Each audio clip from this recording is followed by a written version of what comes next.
क्या सच में battle of Haldi Ghati की हार हुई थी या इतिहास ने हमें अधूरा सच बताया है? क्या महाराणा प्रताप वाकई पराजित हुए थे या उन्होंने मुगलों को घुटनों पर ला दिया था? और क्या अकबर की सेना सच में इतनी शक्तिशाली थी जितना हमें किताबों में बताया जाता है? नमस्कार दोस्तों, आप देख रहे हैं राजपूत वॉरियर चैनल और आज हम हल्दी घाटी के युद्ध का असली सच। इस वीडियो में हम बात करेंगे असली कारण क्या था इस युद्ध का, कौन जीता और कौन हारा, और वो सच जो आज तक आपसे छुपाया गया। तो अंत तक बने रहिए, क्योंकि ये कहानी सिर्फ एक युद्ध की नहीं बल्कि स्वाभिमान, बलिदान और इतिहास के सच की है। Let's start. उस समय एक लेखक थे, उनका नाम अब्दुल कादिर बदायूनी, जो मुगल एम्पायर का एक लेखक थे। उनकी किताब मुंतखब उत तवारीख में लिखा कि हम मुगल 5,000 थे और वो राजपूत 3,000 थे।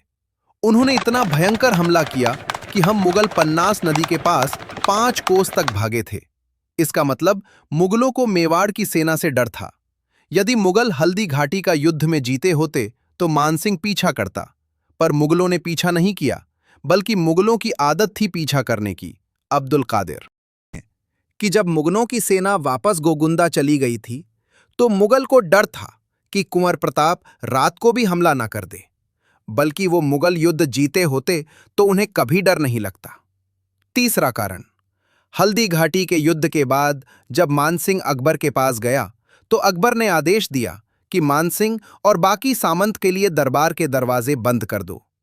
ऐसा कौन सा राजा होता है जो अपने विजयी सेनापति के लिए दरबार के दरवाजा बंद कर दिया है? बल्कि ऐसा कौन सा राजा करता है? यदि मानसिंह युद्ध जीता होता तो अकबर मानसिंह को घोड़े, हत्ती, जहांगीर इतना सब देता। मतलब मानसिंह युद्ध हार गए थे। चौथा कारण, हल्दी घाटी के युद्ध के बाद तुरंत अकबर ने मेवाड़ पर हमला किया। ऐसी क्या जरूरत पड़ गई थी कि खुद अकबर को 4 महीने के बाद तुरंत मेवाड़ पर हमला करना पड़ा? इसका मतलब हल्दी घाटी का युद्ध हारे थे। तो बैटल ऑफ हल्दी घाटी का सच सिर्फ जीत और हार तक सीमित नहीं था। ये युद्ध था स्वाभिमान का, आजादी का और अपनी मिट्टी के लिए आखिरी सांस तक लड़ने का। महाराणा प्रताप शायद उस दिन मैदान में पीछे हटे हों, लेकिन उन्होंने कभी हार नहीं मानी।